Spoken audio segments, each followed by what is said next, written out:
बिस्मिल्लाहिर्रहमानिर्रहीम।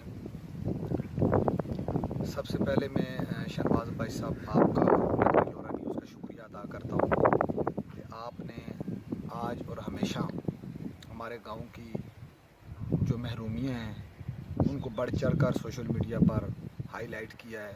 हमारी प्रॉब्लम जो हैं यहाँ की उनको बढ़ चढ़ कर अवामी नुमाइंदों के सामने सोशल मीडिया के ज़रिए प्लेटफॉर्म के ज़रिए आपने पेश किया है। मैं सबसे पहले बहुत बहुत मशकूर हूँ आपका। फिर आपने आज टाइम निकाला।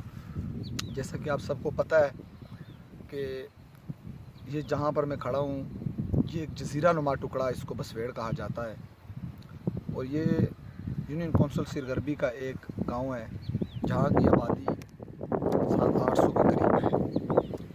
हमारे 300-400 घर हैं और यहाँ पर सबसे जो बुनियादी मसला है वो हमारे रोड का है। अभी गवर्नमेंट ऑफ पीटीआई पाकिस्तान में भी और हमारे केपीके में गुज़िस्ता 8 साल से इनकी हुकूमत है। मेरी गुजारिश है कि हमारे नुमाइंदों से कि हमारी पिछले दिनों जो हादसा हुआ लिफ्ट का, हमारे लोगों की आमदोरफ्त का जो सिलसिला बंद हो गया था, उसके बाद फिर हमने अपनी मदद आपके तहत एक छोटा सा रोड बनाया, लेकिन वो उस कमी को पूरा नहीं कर सकता जो हमारे लोगों की ज़रूरत है। और मैं समझता हूँ कि अगर आज हमारे 2021 के अंदर भी अगर हम इन महरूमियों में अपनी बुनियादी चीज़ों को तरसें, मांगें, फिरें इनके पीछे, तो ये बड़ी ज़्यादती वाली बात है। तो मेरी गुजारिश है हमारे नुमाइंदों से भी कि खुदारा हमारे हाल पर रहम किया जाए और हमारे इस गांव का जो है वो रोड का मसला हल किया जाए। आमदोरफ्त का सिलसिला हमारे 6 यूनियन कौंसलों का ये एक पुराना कदीमी रोड होता था जो अंग्रेज़ दौर का, वो जो कुटली से गुजरता हुआ बसवेड़ से कलर से ये नगरी जाया करता था। माड़ी के लोग, त्रोड़ के लोग यहाँ से सफ़र करते थे। बस कुछ ऐसी महरूमियाँ उसके बाद हो गई हैं, लोगों ने जब रास्ते तब्दील हो गए, नक्शे तब्दील हो गए, तो फिर ये रोड गुज़िस्ता ये घोड़ों का रास्ता था जो अब बिल्कुल पीछे रह गया है। जबकि सारा इस अब हमारी 6 यूनियन कौंसलों में एक वाहिद रास्ता ये होता था जो डिस्ट्रिक्ट बोर्ड कहलाया जाता था और अंग्रेज़ दौर में घोड़ों के ज़रिए लोग यहाँ से सफ़र करते थे। बताता चलूँ कि दूसरी बात, हमारे यहाँ पर 350 जो 400 घर है, वहाँ पे हमारे कम से कम स्कूल में 200-250-300 बच्चा अभी प्राइमरी स्कूल में पढ़ रहा है। तो वहाँ पर बुनियादी 2 चीज़ें हमारे पास अभी अवेलेबल नहीं है।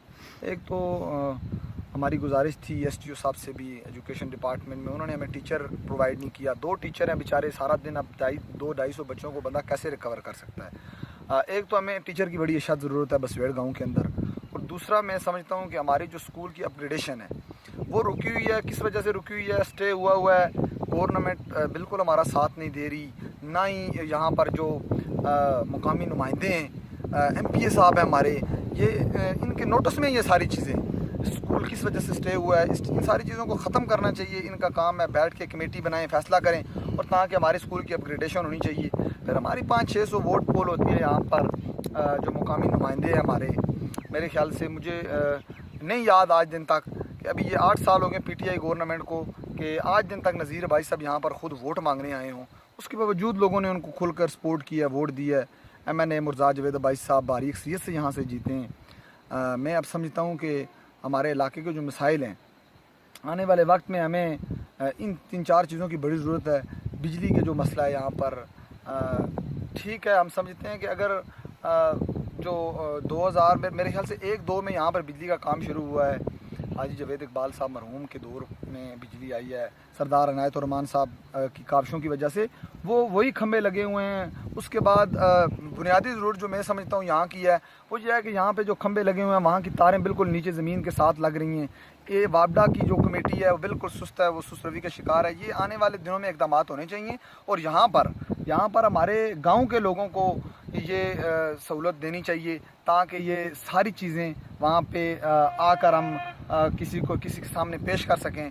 लास्ट टाइम जो खुली कचहरी हुई वहाँ पर भी हमारे लोगों ने यही सवाल उठाया था कि वापडा की जो खुली कचहरी होनी चाहिए और वहाँ पर ये जो मसले हल होने चाहिए, क्योंकि जब आल इंतज़ामिया होती है डिस्ट्रिक्ट एबटाबाद की तो वहाँ पर ये वापडा वाले इशू सॉल्व नहीं हो सकते। इस्लामाबाद में आप देख लें, आइस्को रीजन में जब वापडा की कचहरी होती है वहाँ पर भी इसी तरह आइस्को रीजन में, तो वहाँ पर मसले हल हो जाते हैं। इसी तरह ये बुनियादी 3-4 चीज़ें हैं। मेन पानी का मसला है यहाँ का बड़ा शदीद किस्म का। अभी यहाँ पर 2 लाइन्स आ रही हैं, एक लाइन हमने अपनी मदद आपसे लगाई हुई है और एक गवर्नमेंट की लाइन है। जो अपनी मदद आपसे लाइन लगाई है, 4-5-6 साल का अर्सा गुजर गया है, वो उसके नाकस पाइप हैं, प्लास्टिक की लाइन थी, अपनी मदद आप 7-8 हज़ार फुट हमने पाइप लगाया है। मैं समझता हूँ कि वो गवर्नमेंट से हमारा ये भी मुतालबा है कि हमें पानी के लिए वो जो लोहे के पाइप हैं वो प्रोवाइड किए जाएँ, ताकि हमारे लोगों को सहूलत मुयसर हो सके। बड़ी मेहरबानी।